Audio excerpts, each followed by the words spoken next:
Boa tarde, gente. Olha, no vídeo anterior, vou falar pra vocês, viu? Sabe quando tem boi na linha? Um vídeo relativamente curto, perto dos outros que eu já fiz. Demorou umas 3 horas pra ser postado. E não adiantava, viu? Não adiantava colocar no Wi-Fi. Era boi na linha. Já até sei. Então, gente, agora eu vou falar mais sobre o que acontecia na casa, tá?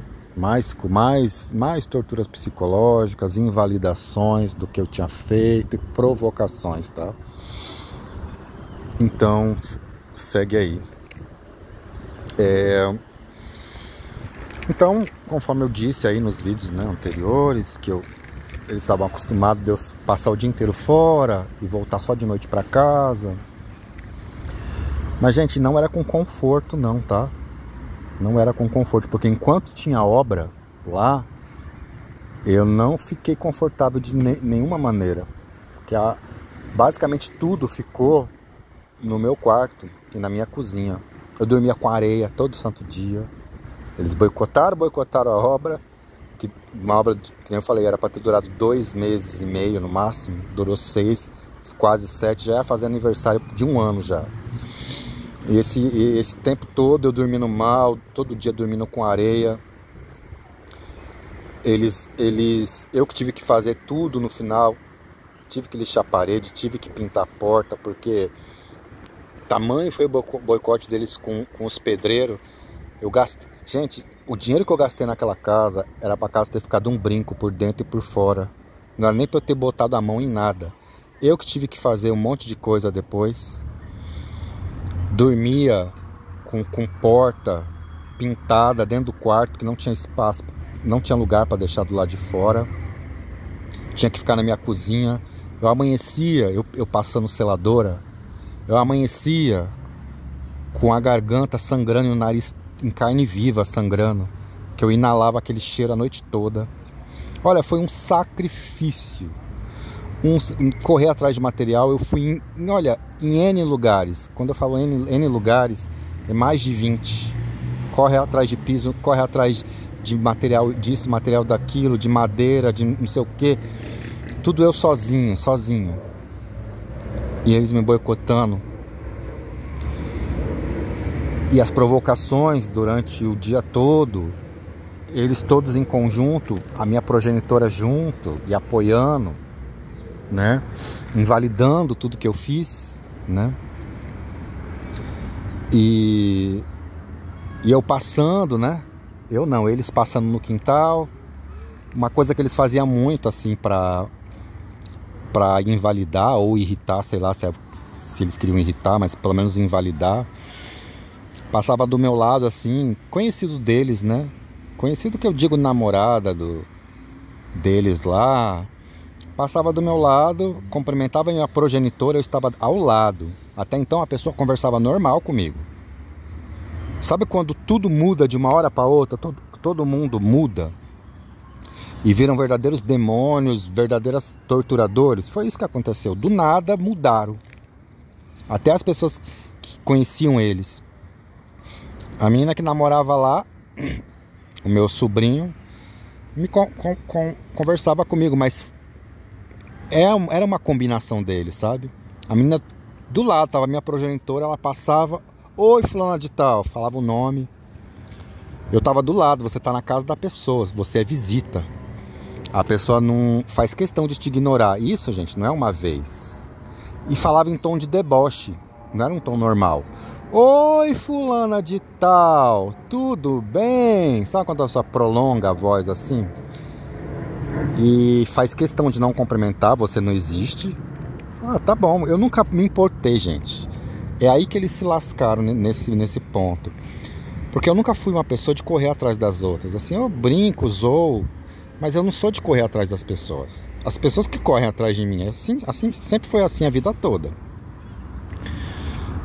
E eles acharam que eu ia me sentir diminuído, incomodado com um tal de desprezo de pessoas que não estavam falando comigo. Mas caíram do cavalo, porque eu nunca me importei com isso, né? Mas existia isso, essa tentativa de causar constrangimento, de diminuir. Assim, que é falta de educação, é. E até mesmo falta de caráter. Você tá na casa da pessoa, você fica provocando a outra, amando, você é visita. Oi, prolongando, sabe? Oi, não sei quem. Sabe que não é uma fala normal? É uma fala provocativa. Oi, não sei quem. Tudo bem com você, fulana de tal? Aquele deboche, sabe? A minha irmã me provocando e olhando pra mim com aquele sorriso sádico.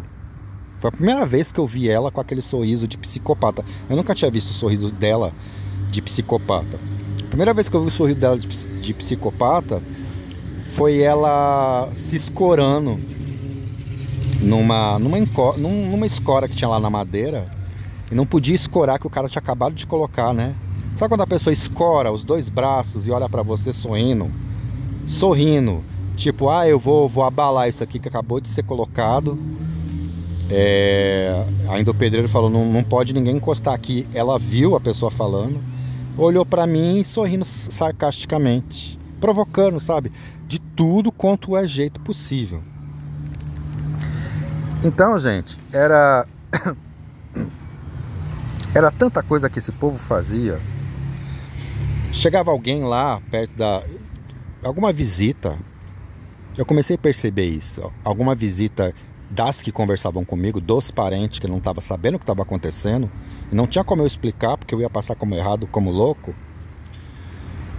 A pessoa começava a conversar comigo, eles faziam de tudo para a pessoa parar de falar comigo, principalmente o meu ex-cunhado. Aí depois, agora que eu entendi, queria me isolar. E não era uma, não era duas, era todas as pessoas que iam falar comigo. Sabe quando uma pessoa está conversando com você e chega uma pessoa, ô fulano de tal, vem aqui, e tira a pessoa da conversa para todo mundo que está conversando com você parar de falar com você? Fazia isso meu ex-cunhado. Desdém, né, sobre tudo que eu fazia. E aí, gente, eles começaram a ter umas atitudes ridículas. E isso foi uma coisa ensinada para eles, porque isso se repete aonde quer que eu vá. Porque eles estavam acostumados, depois de um certo período de tempo, conforme eu disse, eu sair de manhã e voltar só de noite. Porque se eu ficasse lá durante o dia, ou chegasse de tarde, eu tinha que chegar de noite. Mesmo de noite tinha tortura psicológica, e batendo tudo lá. Mas de tarde, se eu chegasse, era pior. Mas teve umas vezes que eu comecei a chegar de tarde, porque eu precisava realmente resolver algumas coisas. E eu percebi que eles estavam fingindo. Eu não sei o que estava acontecendo, que aquele povo não estava indo trabalhar. Aí começaram a fingir que estava indo trabalhar. Eles se arrumavam na mesma hora que eu ia sair e faziam questão de demonstrar que estavam saindo para trabalhar. Ligava os carros, ligava a moto, botava a roupa normal. Porque eles estavam acostumados, né? Fazia aquele teatrinho ali. Era só eu sair, dava meia volta e voltava para casa e ficava o dia inteiro enfiado dentro de casa, enquanto eu ficava o dia inteiro na rua. Aí eu comecei a ficar em casa um tempo, porque eu realmente precisava. Quando eu fui ver, era exatamente o que eu estava pensando. Eles se arrumavam como se estivessem trabalhando, como se estivessem saindo para trabalhar, teatro puro. Isso acontece, gente, nas casas. Por isso que eu tô falando que foi ensinado. Porque nas casas onde eu fico hoje em dia, acontece a mesma coisa. Nas casas que eu fiquei, entendeu? É tão ridículo, patético. Porque esse povo assim tá achando que eu sou o quê? Que tenho... gente, não subestima a inteligência das pessoas, não. Aí a pessoa faz de tudo pra fazer aquele teatro na hora que você tá saindo, sabe? E eles faziam isso. Aí davam meia volta, era eu ir embora. Aí eu ficando em casa, eu percebia que eles saíam. Aí eu comecei a fazer, eu vou sair, mas não vou sair. Eu vou sair, mas vou dar meia volta. Eu saía e dava meia volta. Então assim, o inferno era enquanto eu estava em casa. Depois que eu saía, o quintal, uma paz. Mas enquanto eu estava em casa, eu estava provocando, fazendo tortura psicológica. Eu saía, ficava tudo em paz de novo. Então, para a vizinhança, para alguma visita que chegasse lá, a minha progenitora dava pulo no sofá quando eu chegava, sabe? Que nem eu falei para vocês que ela ia para a janela bater panela. Às vezes eu chegava quietinho, pé por pé, que nem gato. Quando eu chegava perto da janela que ela escutava que realmente eu tinha chegado, ela dava um pulo no sofá, saía correndo para a cozinha, para começar a bater panela, jogar coisa no chão, porque ela foi ensinada. Quer dizer, ela já fazia isso antes, né? Mas agora muito mais. E aí eu comecei a voltar para casa, dava meia volta, né? Ia só ali, já voltava. De repente eu só via eles chegando atrás, tirando a roupa. Ou seja, cadê que você foi trabalhar? Você não foi trabalhar. Você fingiu porque você acostumou que eu tava saindo todo dia naquele horário, tá? Porque, gente, depois de um tempo, porque eles sabiam que eu tinha pegado afastamento do trabalho, só que eu não consegui voltar ao trabalho devido às torturas psicológicas. Eu já estava enfrentando dificuldade no meu local de trabalho, eu estava matando um leão por dia lá, e mais dificuldade em casa, e eles sabiam. Falei, eu não vou ter condições de voltar a trabalhar, não tenho a psicologia para isso. E eu não consegui voltar a trabalhar. Só que durante um determinado tempo da minha vida, eu não falei para eles que eu não estava indo trabalhar. Eu falava que eu ia trabalhar, porque você pediu afastamento do trabalho, uma hora o afastamento acaba, seja 1 mês, 2 meses. E eu tinha direito de pedir afastamento, né? Mesmo sem ter atestado durante um tempo. Só que eu não consegui voltar a trabalhar. Tamanha tortura psicológica que eles fizeram comigo. Stalking, tudo, 24 horas por dia. E eu falei, eu não vou conseguir voltar a trabalhar. Eles não me deixavam dormir, gente. Eu falei, como que eu vou trabalhar sem dormir? Agora eu sei, psicopata narcisista, eles te privam do teu sono. É uma estratégia deles, é um modus operandi deles.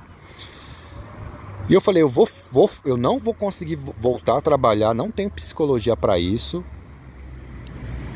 Porque eu fiquei afastado do trabalho, mesmo assim, que eu realmente fiquei afastado. O tempo que eu falo assim, que eu fiquei afastado, o tempo que eu poderia me afastar, né? Que eu poderia me afastar sem atestado, tá? Depois realmente eu fiquei afastado com atestado. Aí eu fiquei um tempo mais prolongado. Mas quando eu pedi afastamento do trabalho, eu pedi um tempo que eu tinha direito lá de me afastar. Só que esse tempo era curto, né? Depois eles fizeram tanto inferno na minha cabeça, que realmente eu fiquei afastado com atestado. Mas houve um tempo entre esse meio termo, entre esse tempo que eu fiquei com o período que eu tinha direito de afastamento e o tempo que eu peguei os atestados, que eu consegui passar no médico e pegar atestado, esse meio tempo eu fiquei um tempo sem atestado, né? E aí o que acontece? Eles não sabiam que eu não estava indo trabalhar. Só que eu saía todo dia de manhã, falei, deixa eu ver se essa loucura dessa cabeça desse povo vai passar. Eu saía todo dia de manhã como se eu fosse trabalhar. E voltava de tarde, como se eu tivesse trabalhado, né? E para ver se de repente era isso até, porque eu estava em casa, enfim. E não foi, não é que tá aí essa situação até hoje. Nunca foi isso, o fato de eu estar em casa, né? E aí, durante um tempo, eles não sabiam. Foi até a época que os parentes de outro estado veio, eles achavam que eu estava trabalhando.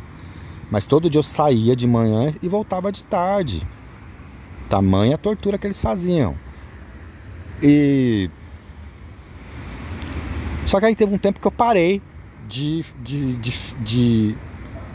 tentar, de fazer essa tentativa, que era uma tentativa que eu estava fazendo, né, para ver se parava, se era o fato de eu estar em casa, que eles, enfim, uma loucura que passou na cabeça deles lá, enfim, eles não sabiam, eles não queriam que eu soubesse que eles estavam em casa também, mas não. E aí eu comecei a ficar em casa, né, E aí eu percebi que eles também estavam fingindo que estava indo trabalhar e não estava. Era tudo teatro, gente. Teatro. O psicopata narcisista faz teatro o tempo todo. Eles são excelentes atores e atrizes. Eles fingem sentimento. Esse povo até chora de lágrima. Entendeu? Soluço até. Eles são assim, né? E aí eu falava que né? E aí eu comecei a reparar. Eu dava meia volta, passavam 5 minutos só fora, daqui a pouco eles estavam voltando também. E ficava o dia inteiro em casa. Não é que eles estavam voltando que esqueceu uma coisa, não. E já ia sair, ó, esqueci não sei o quê. Não. Era uma coisa que eles ficavam o dia inteiro em casa. E as torturas continuavam. Falei, olha, tá vendo? Eles estão fingindo, né?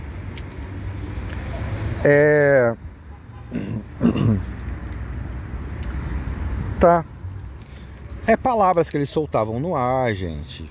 Minha sobrinha soltando palavras no ar sobre a minha pessoa, com as amigas.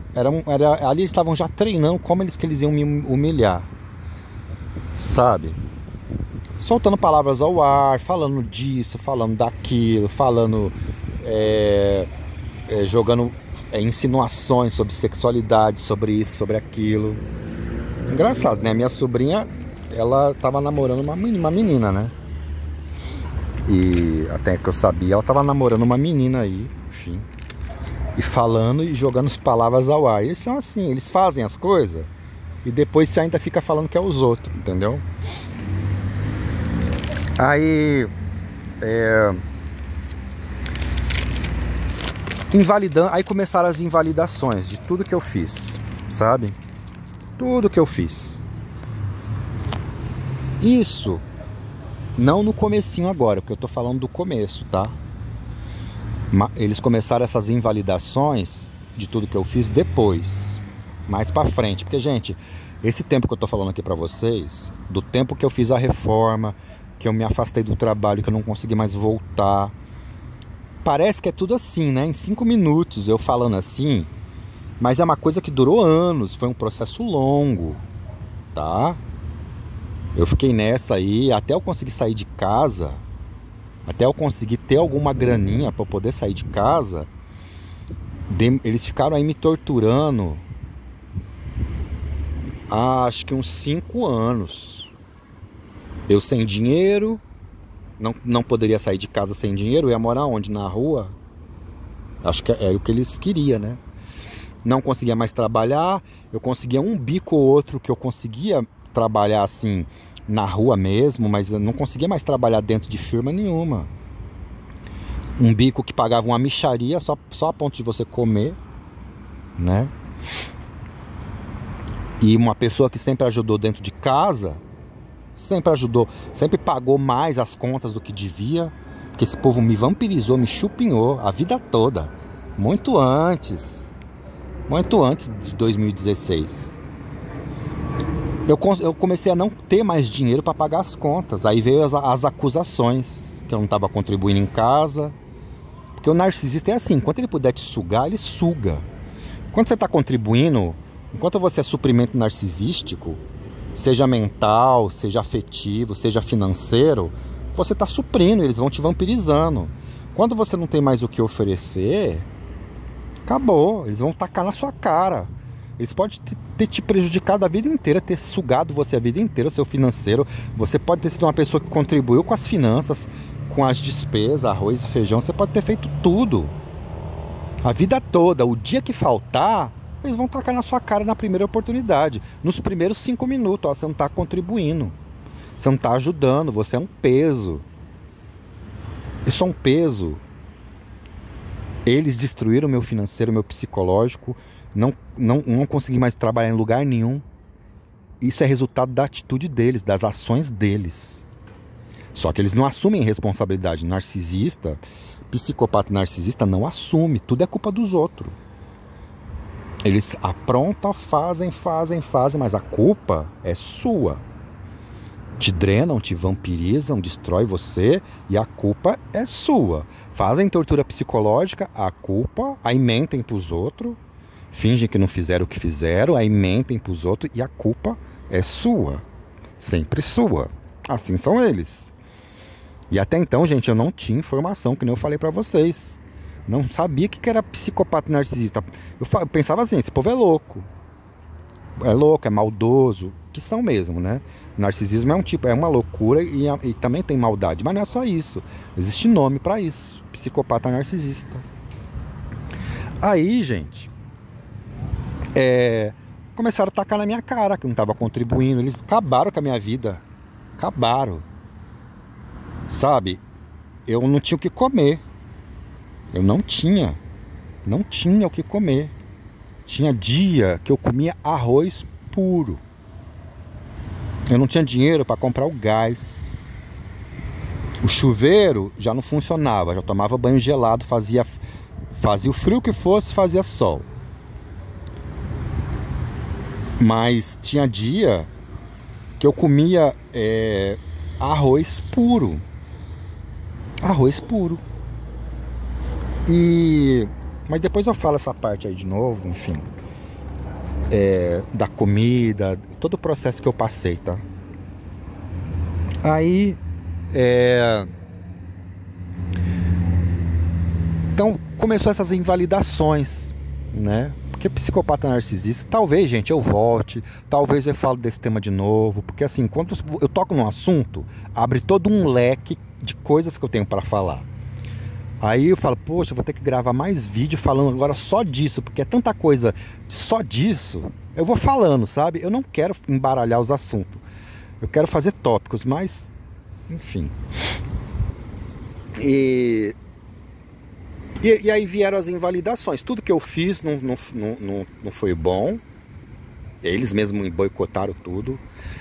E o sofá de 3 mil reais que eu dei, a minha progenitora falando que era uma porcaria, que era uma droga, sabe? Ninguém deu um sofá pra ela. Ela ficava lá furando as nádegas com prego. Ninguém, né? Nem um sobrinho, nem um filho, nem um neto, nem um genro, nem uma nora, ninguém, nem uma visita que ia lá bater papo, nem um parente, nem um vizinho da direita, vizinho da esquerda, ninguém se compadeceu dela. Fui lá, dei do bom e do melhor, e aí começou as invalidações. Tudo que eu fiz era ruim, até hoje, gente, até hoje. O sofá é um trambolho, o sofá não vale nada, esse sofá é horrível. Mas deita naquele sofá e dorme o dia todo. O sofá é tão ruim, gente, tão ruim, que a pessoa deita no sofá, dorme de roncar e babar. E o sofá é horrível, tá? O sofá é horrível. Porque narcisista é assim, ele vai desmerecer tudo que você fez. Tudo que você fez é horrível. Só o que ele faz, só o que ele é bom. Sofá de 3 mil reais. É um trambolho, não presta. Sofá horroroso, horrível. Mas dorme... Não consegue nem assistir novela, gente. De tanto que dorme naquele sofá. Tinha vez que eu tinha que acordar a pessoa. Você não vai pra cama de madrugada e a pessoa dormindo no sofá. De tão ruim que o sofá é. Sabe? Aí começou as invalidações. Uma certa época aí. De tudo que eu fiz. Aí começou a querer falar que eu não fiz sozinho. Mentira. Gastei sozinho aquilo ali. E aí começaram a falar da casa, né? Eu vou gravar um outro vídeo sobre esse, falando sobre o quanto que realmente existia um plano para a casa ficar com a irmã mais velha. Existia todo um plano, tudo arquitetado, tudo combinado entre eles, gente. Por isso que eu falo, ó, às vezes é rico, pode não ser, eles brigam que nem eu já falei, mas pobre é terrível, cara. Eles estão disputando a herança com a mulher viva. E é exatamente aquele negócio, né? Eles enganam e são enganados, porque a minha progenitora acha que eles gostam dela. Não gosta, eles fazem as coisas porque tem que fazer. Justamente para não queimar o filme perante a sociedade. Então eles fazem ali justamente de caso pensado, né? Mas teve uma vez que a mulher estava no hospital. Vou contar essa história depois, tá? E eles combinando já com quem... Eu descobri isso, gente, isso aí tudo eu descobri depois. Que vieram me contar algumas poucas pessoas que teve coragem de se meter. Porque as pessoas não têm coragem de se meter. Gente, mas se a situação é grave, você tem que se meter sim. Se é uma situação grave, que nem a minha, você tem que ajudar. Você tem que falar o que você sabe. Você tem que ajudar. E as pessoas não querem se meter, não querem ajudar, porque tem medo. Entendeu? Depois eu descobri tudo isso aí, mais tarde, que eles, sabe, a mulher lá, uma vez aí, que ficou internada lá, e eles combinando com quem a casa ia ficar, e nessa combinação ficou decidido a decisão deles. Porque a vida toda, gente, sempre foi assim, ó. A vida toda, eu nunca participei de reunião familiar. Então eles sempre decidiram entre eles lá, no cochicho, no buchicho, no debaixo dos panos, debaixo do tapete. Tudo que tinha que acontecer, ou ser decidido, tudo que tinha que... Coisas de família, sabe? Que toda a família se reúne para decidir um ponto, para esclarecer alguma coisa, para ver se todo mundo concorda ou não. Eu nunca fui chamado. Então, assim, eles decidiam entre eles lá, os outros irmãos, e eu nunca fui consultado. Quando eu ia ver, já tinha toda uma situação que já tinha sido definida, já tinha sido votada, e eu nem sabia que tinha, nem sabia que tinha tido a reunião, só depois de muito tempo, né? E tá. Aí, gente, falei que eu não ia misturar os assuntos. Mas enfim, espero que seja compreensível, espero que eu esteja explanando. Quero fazer por tópicos, mas você vai falando assim naturalmente, né? Sem um script, querendo ou não. Por mais que você pense, você acaba falando várias coisas, né? Mas enfim, tô tentando separar as coisas, tá, gente? Tentando fazer até mesmo uma linha do tempo. Mas, enfim, que fique esclarecido que isso não foi do dia, isso daí, ó, não foi 5 minutos não, tá? Foi coisa de mais ou menos uns 4, 5 anos que eles ficaram me torturando, tá? 5 anos para ser mais exato. Eu consegui sair de casa agora, esse ano, 2016, 2022, 2016, 17, 18, 19, 20, 21, 22, 6 anos. Não foi nem 5 não, foi 6 anos mesmo de tortura. É muita coisa para contar, gente. Muita coisa. Eu ainda vou falar das minhas necessidades que eu passei, necessidade básica, de você não ter um sabonete para tomar banho. Vou falar disso ainda, que eles fizeram eu passar. E tomar banho gelado, não tinha um sabonete para tomar banho gelado, no frio, sabe? Eu vou falar disso ainda, as coisas que eles me obrigaram a passar na vida, sabe? E eu não tinha segurança, gente. Não tinha segurança. Porque eles têm conhecimento, até onde eu percebi, com pessoas, os profissionais que eu recorreria para me ajudar, estavam com eles. Eu não vou citar o nome do profissional aqui, tá? Mas vocês já entendem o que eu estou falando. Os profissionais que eu poderia recorrer para dar um basta, para fazer, enfim, estavam com eles. Por quê, gente? Eu vou mais para frente eu vou falar. Depois entrou na família essa mesma irmã, ela começou a namorar um cara que é político aqui da minha cidade. E ele é político desse partido aí pseudo neonazista, neofascista nazista, pseudo cristão patriota. E aí depois porque até então eu tô falando tudo isso aqui, gente, do ex-cunhado. Por isso que eu acho que a pior narcisista talvez seja ela. Talvez ela seja a pessoa que mais movimenta os pauzinhos, mais movimentava os pauzinhos nos bastidores. E que influencia um, influencia outro. Talvez seja a maior psicopata de todos da minha família. É essa minha irmã que mais me persegue, a mais velha. Porque não é possível. Não existe tanta coincidência assim. Ou a pessoa tem um baita dedo podre que só atrai narcisista pra si, porque o ex-marido era psicopata narcisista. O atual é político, psicopata, narcisista que mal entrou na minha família e já entrou me prejudicando de todas as maneiras. Todas. De todas, usando de influência. E por isso que eu falo pra vocês, eu não podia contar com os profissionais que poderiam dar um basta nisso, que poderia ter uma voz ativa ali, que poderia prender. Porque quando eu chegava lá no local para tentar fazer alguma tentativa gente, de eles fazer alguma coisa por mim, às vezes que eu fui eu não tive sucesso nenhum. Já estava ali, você percebia no ar, você percebia ali que tinha gente deles ali, porque nunca foi feito nada. Nunca foi feito, pelo contrário, eu fui incentivado a não fazer nada, a desistir, a não levar para frente legalmente nada. Eu fui incentivado por esses profissionais, porque não ia dar em nada. Até eles mesmos viraram na minha cara e falaram: não vai dar em nada isso aí. Você quer mesmo levar para frente? Você quer mesmo? Ó, eu já vou te adiantar. Isso aí não vai dar em nada. É melhor você economizar seu tempo. E a minha vida sendo destruída por uma multidão de pessoas que eles acionaram, né?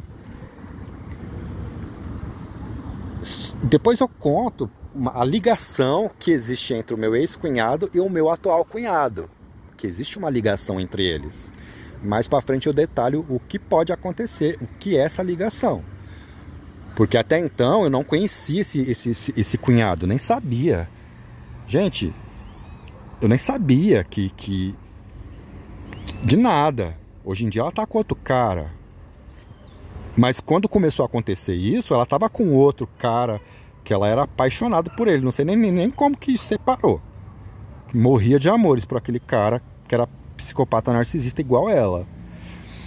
E aí depois fica com outro cara e o outro cara começa a te perseguir ferrenhamente também. Gente, quem que é que tá manobrando? Quem é que tá convencendo todo mundo ali? Quem é que tá seduzindo todo mundo ali? Quem é que tá sendo a pior psicopata narcisista de todos? E se passa de bonzinho, se passa de que tá ajudando, que eles são assim. Tá? Psicopata, ele até te defende em determinadas épocas, tá? Procura especialista aí que vocês vão entender. Eles até defendem a vítima. Não faz isso com ela não. Parece que a pessoa tá te defendendo, que a pessoa quer o seu bem. Eles te defendem no sentido para não levantar suspeita de que eles mesmos estão causando mal na sua vida. Eu estudei isso, tá? Procura na internet que vocês vão achar. Então, gente, é tudo isso que aconteceu. Tudo. Tudo e mais um pouco, né? E sobre os equipamentos, que eu percebia. Tinha alguma coisa na garagem que eles acionavam e desacionavam. Eu não sei que diacho era aquilo. Eu era proibido de entrar lá. Tá? Conforme eu falei pra vocês, eles fizeram aquela palavra que eu falei lá, que era... fala-se muito na Lei Maria da Penha que o homem faz, abuso patrimonial, né? Ele não deixa você usufruir de partes da casa, usar o patrimônio. Gente, aconteceu comigo. Com anuência da minha... Com anuência não, com ordem, principalmente da minha progenitora, sabe? E eu não sei o que acontecia naquela garagem, que eles apertavam um botão lá, que eu escutava. Depois que eles apertavam um botão lá na garagem, que eu não tinha acesso, não podia entrar, não tinha nem a chave, que parecia que eles conseguiam me ver melhor, os meus passos no quintal. Eu falei, será que tem alguma coisa, uma câmera escondida além do meu quarto, que eu cacei e nunca achei? Que eu falei assim, às vezes não é câmera escondida exatamente, porque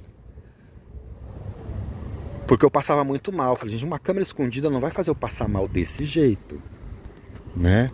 Que tecnologia é essa? Que nem eu falei pra você, eu fui fazendo testes. E aí, volto a falar pra vocês, referente ao assunto tecnologia. Uma vez, esse meu ex-cunhado, porque narcisista, eles gostam de outros narcisistas, né? Eles se espelham, um psicopata se espelha no outro. E ele dá risada, ele acha que o outro é o herói dele. Ele quer imitar ou fazer melhor. Esse meu ex-cunhado, ele deixava soltar algumas coisas assim no ar antes.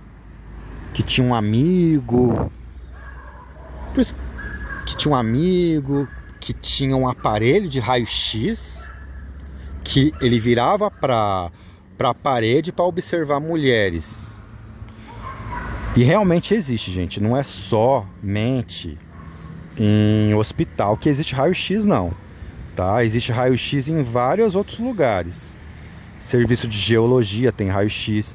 Serviço de mecânica, dependendo do mecânico, ele tem raio-x, que é para tirar raio-x da peça do carro, ver rachadura. E eu trabalhei em hospital. Pô, o raio-x, quando ele faz um barulhinho lá quando vai tirar. As paredes tem que ter chumbo, porque senão o raio-x atravessa. E uma vez esse cunhado deixou essa pérola escapar. Eu falei, gente, mas é muita doença mental. O cara ser um mecânico e esse mecânico ficar virando o raio-x para a parede para ficar olhando pessoas. Eu não sei o que ele conseguiria observar. Porque existe um aparelho, gente. Um aparelho na medicina, porque o raio-x, você bate uma foto, é só aquele segundinho. Mas tem um aparelho na medicina que ele filma os ossos da pessoa ali, não como uma foto, mas como um vídeo mesmo. Tem que ser rápido o exame, porque senão passa muita radiação para a pessoa. E eu esqueci o nome desse exame, agora eu não lembro. Aí eu fiquei pensando, será que existe uma tecnologia parecida?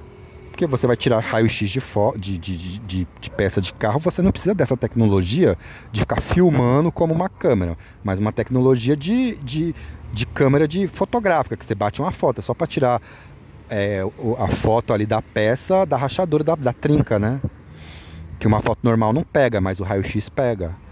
Mas eu falei, será que esse cara tem acesso a como se fosse filmar como se fosse vídeo, porque para ver a outra pessoa através da parede, e a pessoa passa mal, a pessoa enche a outra pessoa de radiação, gente, de raio-x.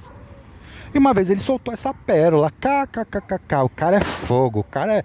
E eu elogiando o cara, sabe?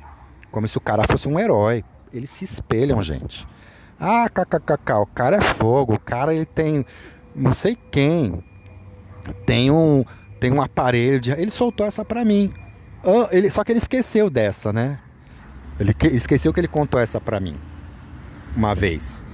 E antes dele começar as torturas, um tempo antes, quando a gente ainda se falava, quando a gente tinha uma relação amigável, amistosa, embora falsa por parte dele, mas ainda assim a gente ainda se falava. E ele soltou essa pérola uma vez. Gente, por isso que eu tô falando, esse povo já tem muito tempo que eles fazem sacanagem, que existe uma rede de sacanagem, sabe? Aí eu tô falando, é do partido aí neofascista. Só que antes do partido neofascista existir esse movimento aqui no Brasil, antes disso já tinha muita gente fazendo sacanagem por aí. E aí o que acontece? Veio esse partido aí e agregou essas pessoas que já faziam sacanagem antes. E essas pessoas fazem parte disso aí agora. Mas, tipo assim, entendeu? Pegou tudo que não presta. Tem muita coisa boa ali? Tem gente ali que presta. Eu sei que tem gente que tá ali que presta. Mas também tem muita gente que tá ali que não vale nada. Que já fazia sacanagem antes desse movimento existir. Veio esse movimento, agregou. Por que eu tô falando, gente? Porque eles falam com a boca deles. Os macacos voador. Eles falam com a boca deles. Sabe? Depois eu vou contar as histórias pra vocês. De que teve um deles que chegou pra mim e mostrou a carteirinha do partido. Então eu não tô falando da boca pra fora. Um deles me mostrou. Aqui, ó. Aqui, ó, que eu pertenço. Me mostrou lá. Eu nem sabia que tinha carteirinha, sei lá. Aí me mostrou. Ah, eu pertenço, não sei o quê. Depois eu conto a história dessa pessoa que me deu me mostrou a carteira lá com essa... que pertencia a esse partido que tinha uma função de sei lá do que desse partido. Não tô falando do meu atual cunhado. Tô falando de uma outra pessoa que eles estavam usando também. E a pessoa me mostrou. Então, gente, não é coisa da minha cabeça. A pessoa mostrou mesmo. Aí... gente, já tem 40 minutos. É muita coisa, ai Jesus. Não sei quando eu vou terminar esses vídeos. E, gente, eu não sou youtuber. Como eu falei, eu sou uma pessoa reservada. Eu por mim mesmo, eu não gravava isso daqui. Eu nem queria. Mas sabe assim, quando... sabe, Deus... através de mensagens, sabe? Recados também, porque Deus também ajuda a gente, sabe? Você tem que fazer. O espiritualidade, conforme você queira dizer aí, conforme a sua crença. Então eu tô fazendo por isso, porque por mim mesmo, gente. Se eu quisesse fazer isso, gente, se fosse por mim, minha vontade, eu já tinha feito isso aí há muito tempo. Que há muito tempo que eu tenho celular, há muito tempo que eu poderia já ter feito para lançar no YouTube. Mas não é uma vontade minha, uma vontade que não é minha não, viu? É mais devido a pessoas que vai na igreja e me deu recados, né, de Deus, assim, pra me fazer. Aí eu tô obedecendo, sabe? Mas não é minha vontade, minha particular não, porque se fosse minha eu já tinha feito há muito tempo. Não teria esperado esse tempo todo, mas eu nunca tive vontade de fazer isso aqui. Tô fazendo... entre aspas, porque eu tô sendo obrigado também, porque a situação já extrapolou tudo que tinha que extrapolar, de tempo, de duração, que toda tortura, gente, ela tem um tempo para terminar. Isso aqui já passou do tempo de terminar. E também por isso, né, obedecendo aí aos recados das pessoas que vai na igreja e me falam, ó, faz porque é melhor, né. Então é isso, gente, eu vou desligar esse vídeo hoje. Agora, eu tentei fazer tópico, mas dessa vez não deu, sabe? Dessa vez eu acabei falando várias coisas diferentes. Mas eu vou tentar fazer, não falar várias coisas diferentes, falar sobre um tema específico só, tá? Então, boa tarde aí pra vocês, fica com Deus. Obrigado.